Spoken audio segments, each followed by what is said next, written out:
Hello everyone, welcome to the physics lecture series for class 12th. This is lecture number 5 of structure of atoms and nuclei. In the last lecture हमने last lecture में types of decay study किए थे. हम today will start with this law of radioactive decay. तो हमने ये बहुत सारे मटेरियल्स, बहुत सारे एलिमेंट्स होते हैं which undergo alpha beta and gamma decay. वो सब को हम बोलेंगे रेडियोएक्टिव मटेरियल्स होते हैं. They are radioactive elements. ठीक है, दे डीके, वो अल्फ़ा बीटा गामा डीके के थ्रू अपने आप को स्टेबल बनाने की कोशिश करते हैं. तो नेचुरल बात है कि उनके नंबर ऑफ़ न्यूक्लियस वो कम होते जाते हैं, मगर वो कब तक डीके करेगा हम वो नहीं बता सकते कि कब तक डीके करता रहेगा. ठीक है, तो वो डीके कंटिन्यूसली करता रहेगा. ठीक है, तो we need to find a law of radioactive decay. ठीक है, नाउ इसका एक एनालॉगस हम स्टडी समझ सकते हैं कि इसको कैसे एक्सप्लेन करेंगे. सपोज वी हैव एक हमारे पास वाटर टैंक है. सपोज ये वाटर टैंक है और यहाँ पर एक टैप या एक समझो यहाँ पर होल है. तो ये बात देखी जाती है कि इसमें जितना ज़्यादा पानी होगा, ओके, उतना ज़्यादा फ़्लो ये फास्ट चलता रहेगा. जितना पानी कम होता रहेगा उतना फ़्लो स्लो हो जाएगा. तो इसका मतलब ये है कि ये जो फ़्लो यहाँ से लीकेज जो हो रहा है, जितना पानी ज़्यादा होगा, जितना वॉल्यूम ज़्यादा होगा वाटर का, उतना फास्ट ये, क्योंकि प्रेशर ज़्यादा रहेगा. जितना पानी रहेगा उतना ज़्यादा प्रेशर रहेगा. जितना वाटर लेवल कम होता जाएगा प्रेशर कम होता जाएगा. तो यही चीज़ हम रेडियो एक्टिविटी के अंदर भी समझ सकते हैं कि in case of radioactive decay, तो डीके कितना होगा. ओके, तो हम कैसे बता सकते हैं कि सपोज़ एट टाइम टी हमारे पास number of nuclei, suppose at time t if the number of nuclei जो है वो n है, तो after t plus d t ये कितना हो जाएगा. तो हमें एक पर्टिकुलर हमारे पास कोई equation will see one differential equation, हम एक डिफरेंशियल इक्वेशन फॉर्म कर सकते हैं. सो जैसे हमने वाटर के एग्जांपल में देखा कि जितना पानी लीकेज जो होगा वो पानी के वॉल्यूम पे डिपेंड करेगा. नाउ सेम चीज़ यहाँ पर हम बोल सकते हैं कि number of nuclei which are decaying, तो हम इसको dn अपॉन dt लिखते हैं, where n is the number of nuclei. dn upon dt is the rate of decrease in nuclei with respect to time. जैसे हम लिखते हैं dx अपॉन dt, तो dx अपॉन dt को हम बोलेंगे rate of change of x with respect to time. तो यहाँ पर हम ये देखेंगे decrease in number of nucleus with respect to time. Now we can say that this is actually proportional to the number of nucleus at that time t. तो इसको कुछ books में ऐसा मेंशन किया गया है. हम इसे टी नहीं लिखते, समझ में आ जाएगा. दैट सो नंबर ऑफ इसको हम नेगेटिव साइन के साथ लिखना पड़ेगा because they are decreasing. Okay, they are decreasing, इसलिए हमने माइनस n लिखा है. सो ये हमारे पास है. नाउ दिस इज़ प्रोपोर्शनल, ये प्रोपोर्शनलिटी साइन है, तो हम इसको ऐसा लिख सकते हैं that dn upon dt is equal to minus lambda n, where lambda is a constant. जब हम constant पुट करेंगे तो ये proportional sign will become the equal to sign, and this lambda is called as the decay constant. ये जो lambda है इसको हम बोलेंगे decay constant. This is the decay constant. Okay. Now we need to solve. This is a differential equation. अब ये equation को हम solve करेंगे. Okay. Solve करेंगे तो we get what we want to find is the law of radioactive decay. Now we will just rearrange this terms. ये term को हम रीअरेंज करेंगे तो what we get is ये dn हम यहाँ लिखते हैं, dn is equal to minus lambda n dt. Okay, इसको हमने रीअरेंज किया है, dt वहाँ ले गए. Now because here left side पे हम सब n के टर्म्स को ले लेते हैं, तो we have this dn upon n equal to minus lambda dt. Now we are in a position to solve this differential equation. मगर इसको solve करने के पहले हम कुछ assumptions करेंगे. Suppose जब ये radioactive decay start नहीं हुआ था, तो suppose it was time t equal to 0, time t equal to 0 पर suppose a number of nuclei as well n0, suppose number of nuclei जो है n0 है, and at time t equal to t they become n equal to n. ठीक है, जो हमने start किया था. तो this is what we assume. And so वो अभी हमें ये डिफरेंशियल इक्वेशन को सॉल्व करना है. Suppose if I take this equation number 1, ये अगर हमारा इक्वेशन नंबर 1 है, इसको हमें सॉल्व करना, तो क्या करेंगे, वी इंटीग्रेट. इसको हमें सॉल्व करना तो हमें डिफरेंशियल इक्वेशन को हमें इसको इंटीग्रेट करना पड़ेगा. So we integrate this equation under this particular limits. ठीक है, तो what we get is integral from n0 to n, ठीक है, dn upon n equal to lambda को हम बाहर ले लेते हैं because it is a constant from 0 to t dt. Now अब इसे सॉल्व करेंगे. So integration of 1 upon n is of course log n. Okay, तो ये हमको यहाँ मिलेगा this is log of n to the base e of course, and we take the limits, ये n0 और ये n हो जाएगा, and this is minus lambda. now dt का integration is of course t, but because limit 0 से t है तो t minus 0 होगा, तो we can directly write this t instead of substituting. ठीक है, now here this is what we get, ये हमको मिलेगा सॉल्व करने के बाद. now we have limits, इसको हम सब्स्टिट्यूट करेंगे तो what we get is log of n minus log of e n0 equal to minus lambda t. okay, now one more thing, हम इसको जब स्वैप करेंगे, जैसे suppose if I write if we okay, लेकिन we can write it's like, ये log को हम ऐसा लिख सकते हैं log of n upon n0 to the base e. so log a minus log b is log a upon b, ठीक है, equal to minus lambda t. now we can we know this get is n upon n0 equal to e raised to minus lambda t. so this equation gets converted to this, ठीक है, using the log rules. then we have n equal to n0 e raised to minus lambda t. so this is the equation. ये जो equation हमको मिलता है, this is the, we can say this is what we want. okay, so this is the decay law of radioactivity. this is what we have. so next we define a term called as activity. तो activity क्या है? it is the rate of decay, या हम बोलेंगे number of decay per unit time, इसको हम बोलेंगे activity.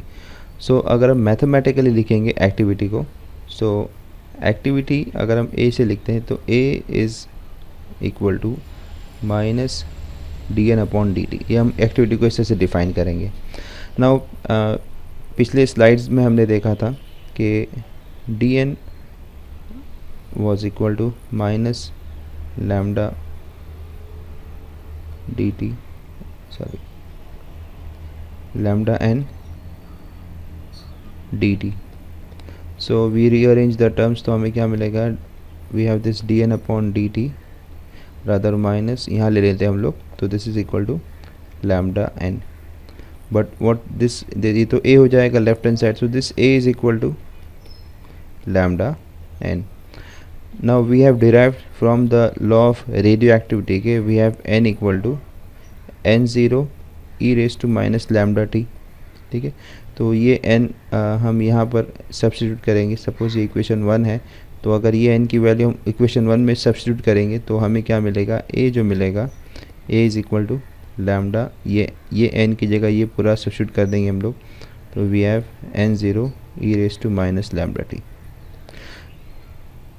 Now we can write this, हम एज्यूम करेंगे दिस लैम्डा n0, हम इसको a0 लिखते हैं, sorry okay. so this is a0 is equal to lambda n0. इसको हम सपोज इक्वेशन 2 में सब्स्टिट्यूट करेंगे तो what we get is a equal to a0 e raised to minus lambda t. okay, this is one more derivation in with respect to the activity. next we come to a definition called as half life.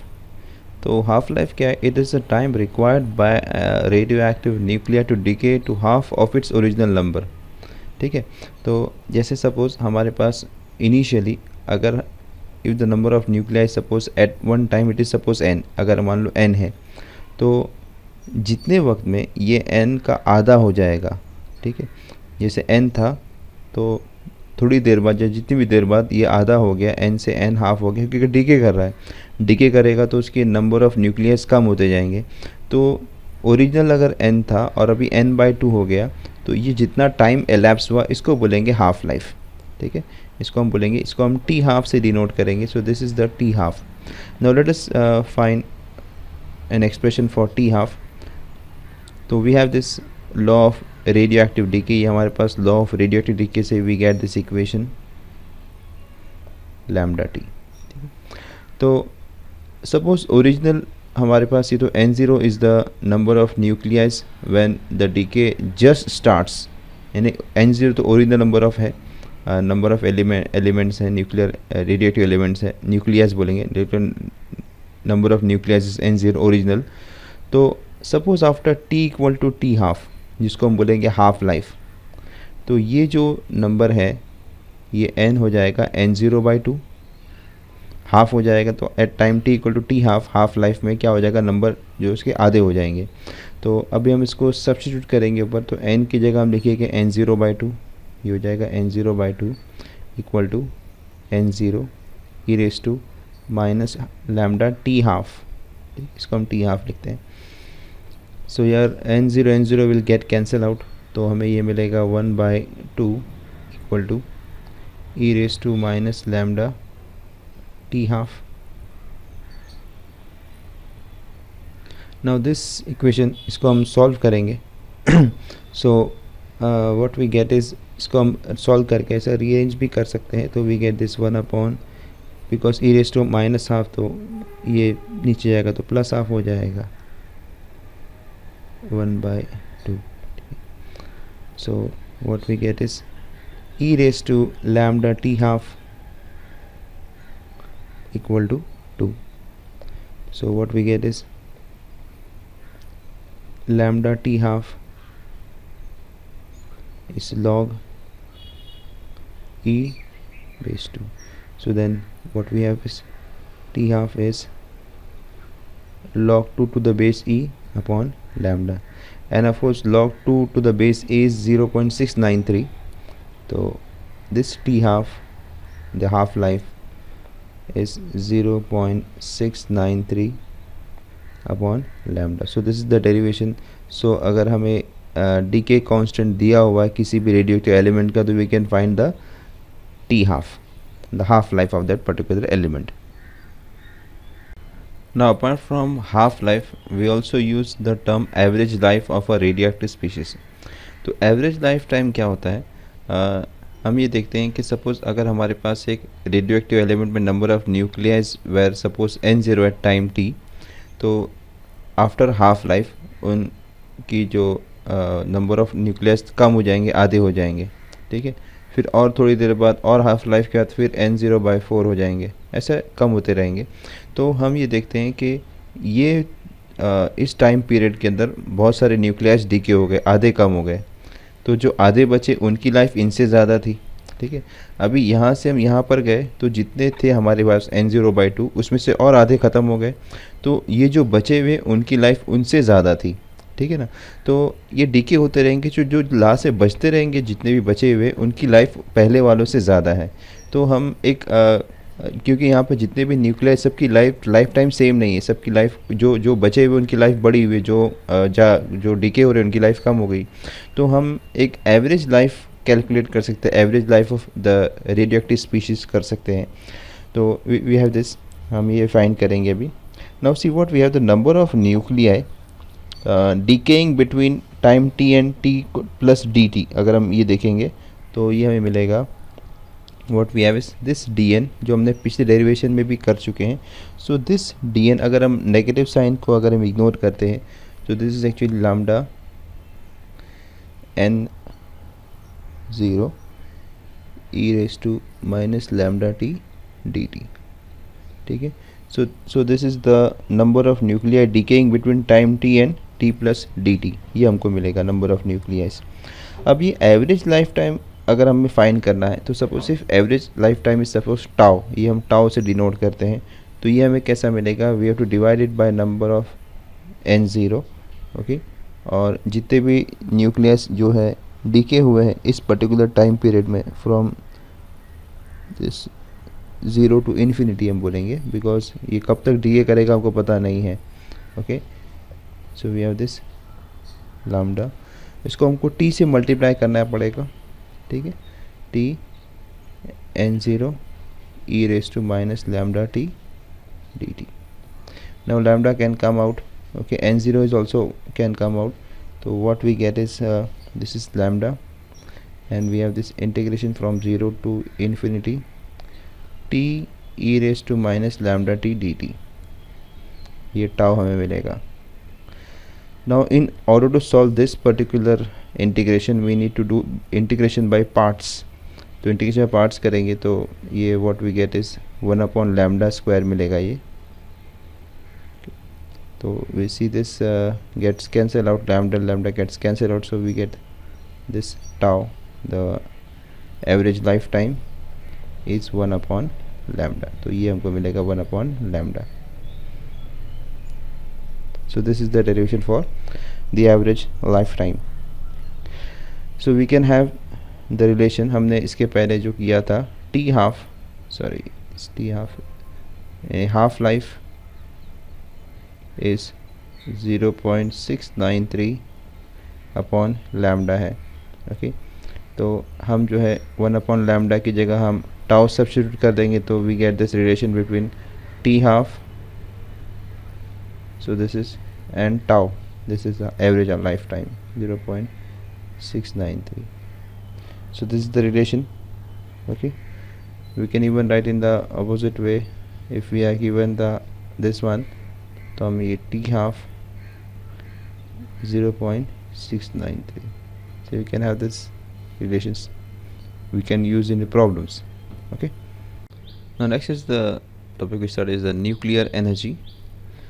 Now whatever energy sources we have today, जो हमारे घर में electricity आती है या जो भी power generation होता है उसके अलग अलग तरीके हैं.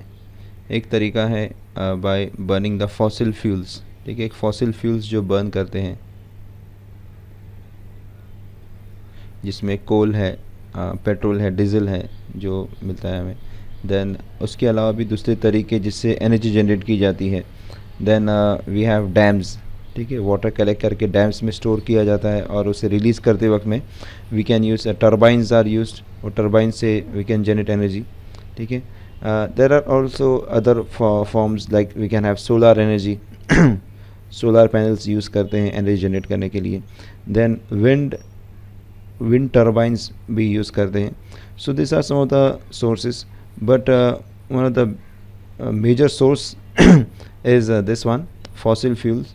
Okay, but the trouble with fossil fuels is that वो हमें जो मिलता है वो एक दिन ख़त्म हो जाएगा, बिकॉज इसकी जो भी कैपेसिटी, ऐसा नहीं कि वो इनफाइनाइट वक्त तक चलता रहेगा, ऐसा नहीं है. So they are this resource they are drawing out. Okay, and they are becoming expensive day by day. तो और दूसरा है कि ये एनवायरनमेंट को भी नुकसान पहुंचाता है.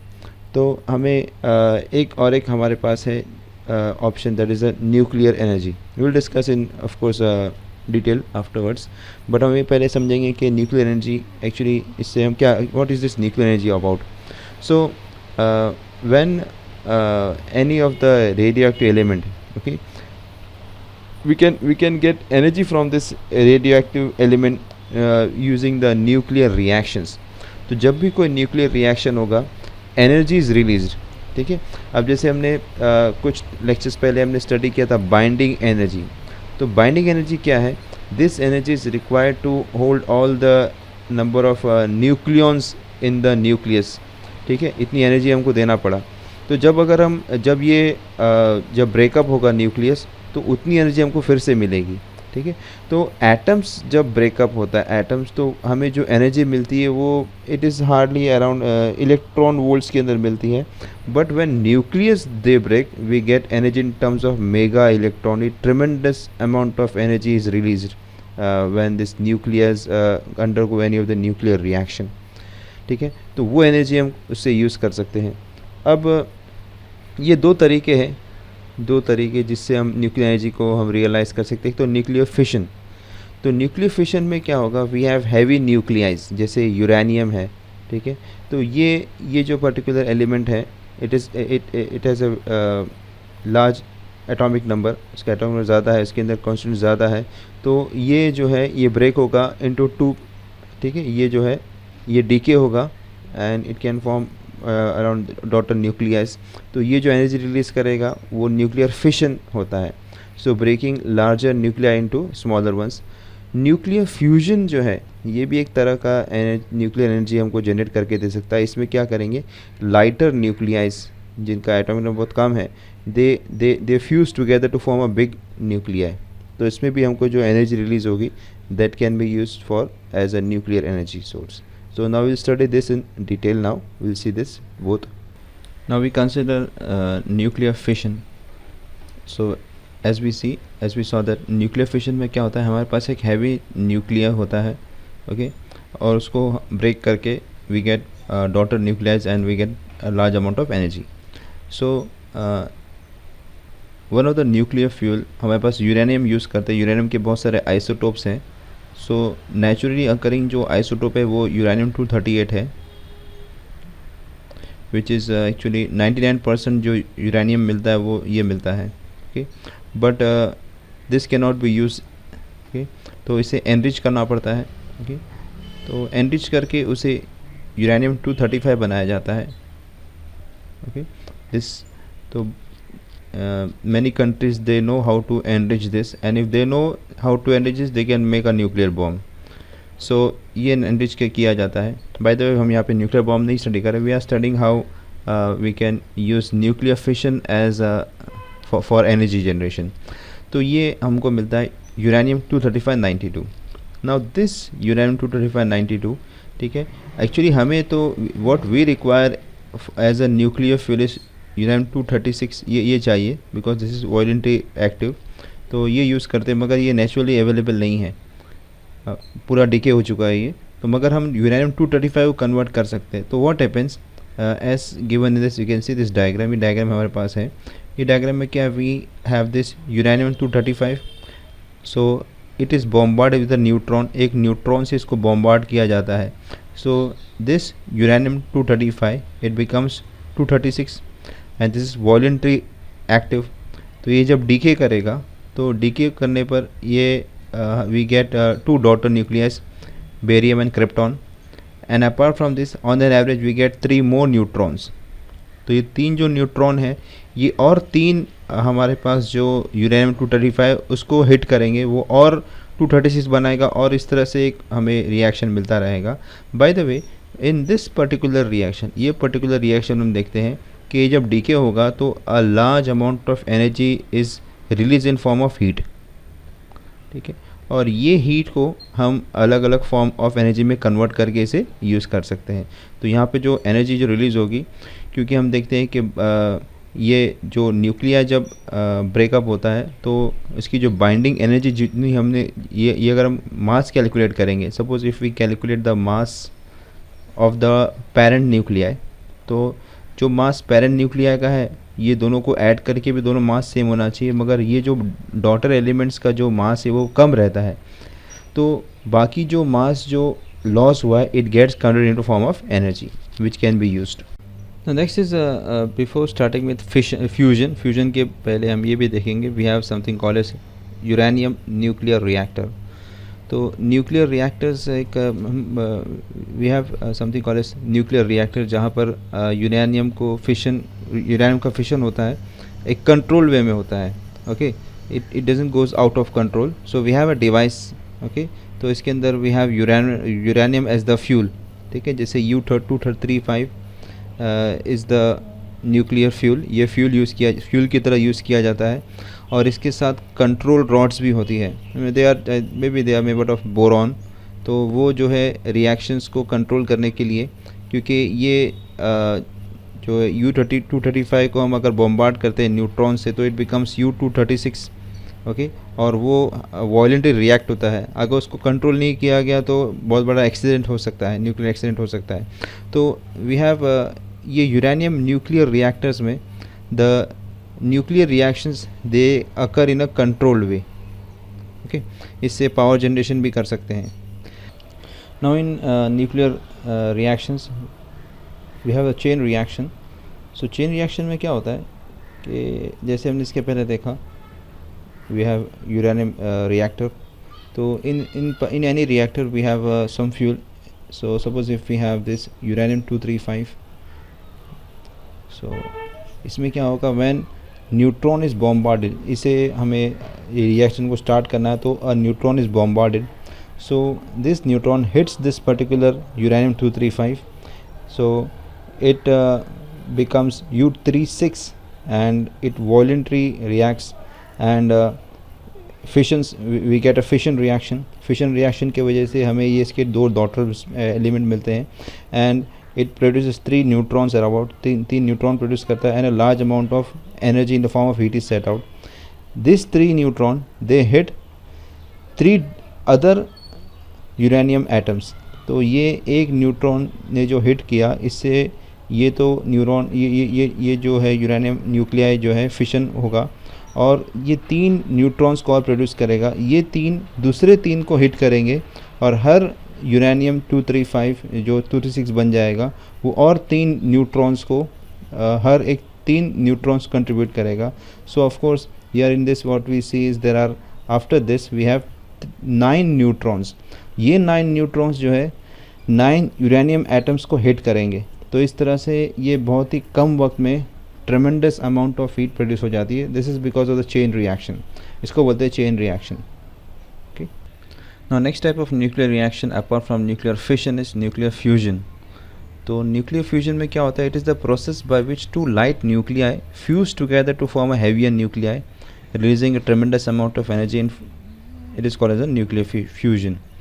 तो न्यूक्लियर फ्यूजन में क्या होता है कि वी हैव 2 लाइट न्यूक्लियाइज. ये 2 लाइट न्यूक्लियाइज रहेंगे. Okay. They combine and they form a heavier nuclei. और ये जब फॉर्म होगा तो ये देखा जाता है कि because we need this to when they to combine together the mass of this particular formed whatever heavier nuclei is less than the combined mass. So ये जो मास है जो एनर्जी है जो मास की एनर्जी जो रिलीज़ होगी in the form of energy it is in the terms of fusion energy. Okay. So ये दो कंबाइन होंगे तो हैवियर मास जब फॉर्म होगा तो थोड़ा बहुत मास लॉस होगा. That mass is loss in the form of energy. That is called nuclear fusion energy. Now in order ये रिएक्शन होने के लिए ये एक्चुअली कैसे होगा कि हमें ये 2 न्यूक्लियाई को बहुत करीब ला के दोनों को फ्यूज़ करना पड़ेगा. But the trouble is in the nucleus we have positive charges. Nucleus में पॉजिटिव चार्ज होते हैं और इसको हमको एकदम क्वाइट क्लोज लाना पड़ेगा. ठीक है. तो जब क्लोज लाएंगे तो बिकॉज इसके अंदर ही पॉजिटिव चार्ज है तो they will repel each other.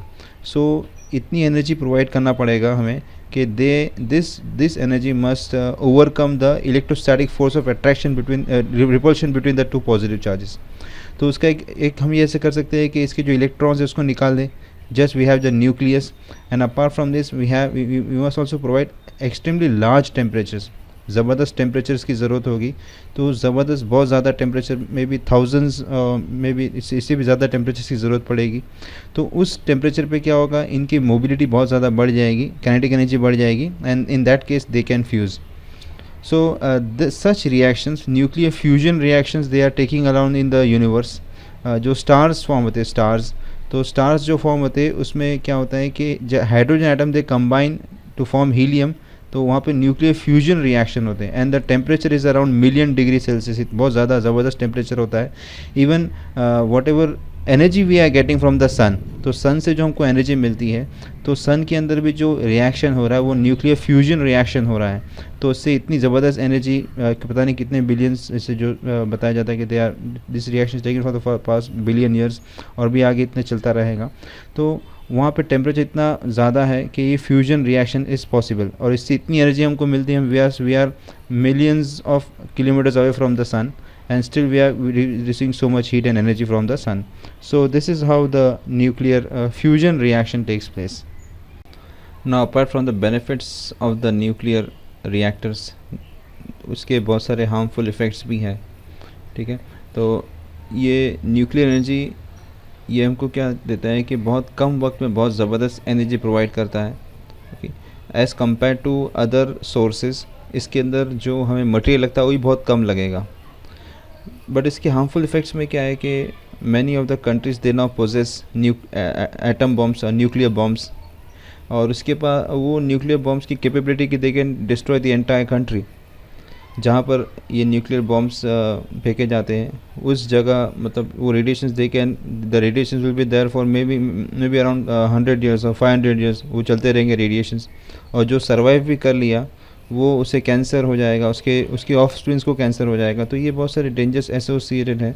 Like in the during the second world war America ने जो है हिरोशिमा नागासाकी पर जो है एटम बम ड्रॉप किया था। तो उसकी अभी तक उसके इफ़ेक्ट्स अभी तक ख़त्म नहीं हुए। Then in 1986 the former USSR, जो रशिया जो उसका यूएसएसआर बोलते हैं, यूक्रेन में एक रिएक्टर था, Chernobyl reactor. So that reactor was actually used for generating power, but during some test वो कुछ टेस्ट करने के उसमें एक बहुत ज़बरदस्त जो है एक्सीडेंट हो गया और उससे बहुत लोगों की जान चली गई। अभी वो एरिया पूरा जो है actually it means around 1000 kilometre around area जो है वो मतलब कॉर्डन कर दिया है, कोई जा नहीं सकता उधर। अभी तक रेडिएशंस वहाँ पे हो रहा है। So this are the dangers associated. Now many countries in the world they possess nuclear weapons. So in case suppose if there is any war breakout, अगर कोई war breakout हो गया तो ये मतलब पूरे वर्ल्ड के नक्शे को चेंज कर सकता है, ठीक है। So this are some of the मतलब very dangerous things associated with nuclear radiations. बहुत सारे कंट्रीज़ जो है पहले पावर जनरेट करते थे न्यूक्लियर से, भी they are shutting down their power plants because of the this dangers associated with nuclear radiations. Okay, so that's all for this particular theory part of this. Now in the next lecture we'll be doing the problems. Okay, thanks for watching.